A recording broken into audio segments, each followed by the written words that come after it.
Assalamualaikum warahmatullahi wabarakatuh. Sahabat Kalam, kali ini kita akan membahas lanjutan pembahasan sebelumnya. Seperti biasa, sebelum ke pembahasan, bantu like dan subscribe untuk terus belajar dan berkembang bersama. Bayangkan malam yang hening. Kamu menengadah ke langit, melihat bintang-bintang yang berkilauan di antara gelapnya angkasa. Bulan memancarkan sinarnya dengan lembut, sementara di siang hari, matahari menyinari bumi dengan cahaya yang begitu sempurna.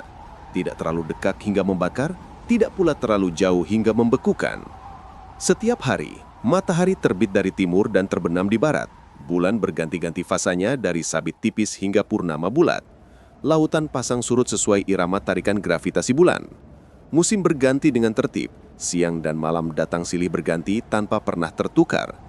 Apakah semua ini terjadi kebetulan? Ataukah ada yang mengatur?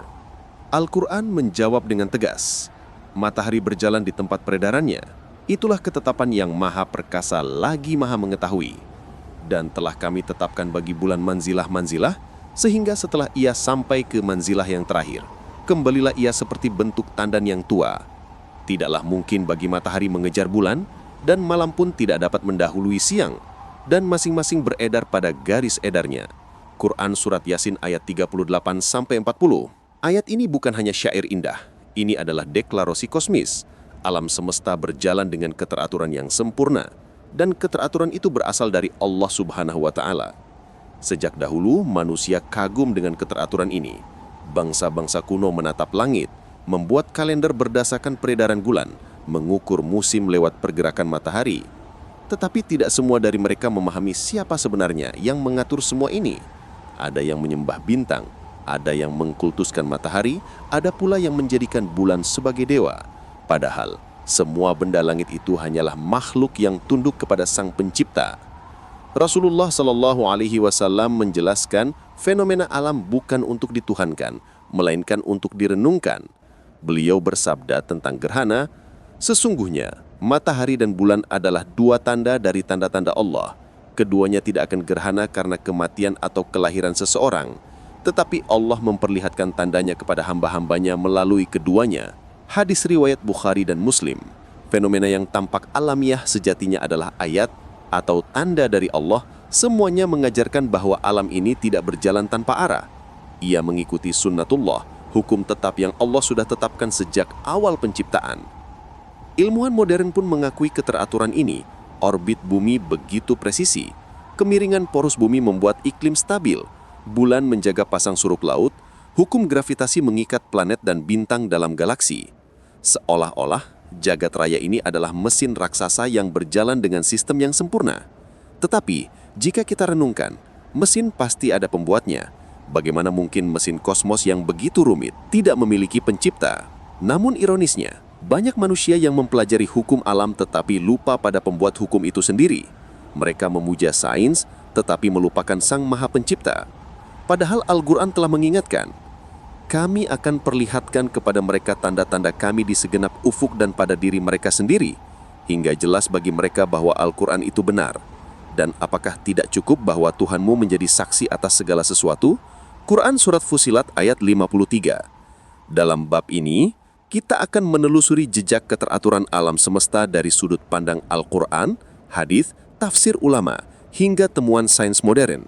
Kita akan melihat bagaimana jagat raya ini bukanlah kaos, melainkan harmoni ilahi yang terus berlangsung hingga kini. Dalil Al-Quran tentang alam yang teratur. Al-Quran penuh dengan ayat-ayat yang menyinggung keteraturan kosmos. Allah menyebutkan matahari, bulan, bintang, dan orbit dalam banyak surah. Quran Surat Yasin ayat 38-40 menjelaskan orbit matahari dan bulan. Tidak ada yang melanggar aturan. Quran Surat Al-Anbiya ayat 33, dan dialah yang menciptakan malam dan siang, matahari dan bulan, masing-masing beredar pada garis edarnya. Quran Surat Ar-Rahman ayat 5-7, matahari dan bulan beredar dengan perhitungan, dan tumbuh-tumbuhan serta pohon-pohonan tunduk kepadanya, dan langit telah ditinggikannya, lalu dia letakkan neraca keadilan. Ayat-ayat ini menegaskan bahwa kosmos adalah ciptaan Allah yang berjalan dengan aturan presisi. Orbit bulan menentukan kalender Hijriah, peredaran matahari mengatur siang dan malam, bahkan tumbuhan pun tunduk pada sistem cahaya matahari untuk berfotosintesis.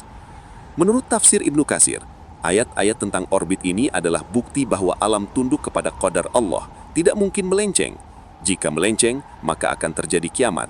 Artinya, keteraturan ini sekaligus tanda kekuasaan Allah dan pengingat tentang kehancuran di akhir zaman. Hadis Nabi SAW tentang tanda-tanda alam. Rasulullah SAW menekankan bahwa fenomena alam adalah tanda atau ayat dari Allah, bukan sesuatu yang terjadi kebetulan. Hadis tentang gerhana bukan karena kelahiran atau kematian seseorang, melainkan tanda kebesaran Allah. Hadis tentang doa ketika melihat bulan baru, doa itu mengingatkan kita bahwa peredaran bulan adalah ibadah kepada Allah, bukan sesuatu untuk dipuja. Hadis tentang pergantian siang dan malam, Nabi SAW sering berdoa ketika waktu berganti, mengingatkan bahwa pergantian waktu adalah karunia dari Allah. Dengan kata lain, Rasulullah SAW mengajarkan umat Islam untuk melihat keteraturan alam bukan dengan mata kosong, tapi dengan hati yang beriman. Tafsir ulama tentang sunnatullah dalam alam. Para ulama menafsirkan bahwa keteraturan alam adalah bagian dari sunnatullah, hukum tetap yang Allah tetapkan sejak awal penciptaan. Ibnu Katsir menjelaskan bahwa orbit planet adalah bukti qadar Allah. Al-Qurtubi menyebutkan bahwa keteraturan ini adalah sarana manusia menghitung waktu dan menata kehidupan. Ulama kontemporer menambahkan, sains hanyalah membaca sunatullah, hukum yang Allah sudah tetapkan sejak awal penciptaan. Artinya, sains bukanlah tandingan agama, justru sains membuktikan apa yang Al-Quran katakan sejak lama. Ilmu pengetahuan modern dan keteraturan kosmos. Ilmu modern semakin mengagumi keteraturan kosmos. Orbit bumi, jarak bumi ke matahari 149,6 juta kilometer. Jika sedikit lebih dekat, bumi terbakar.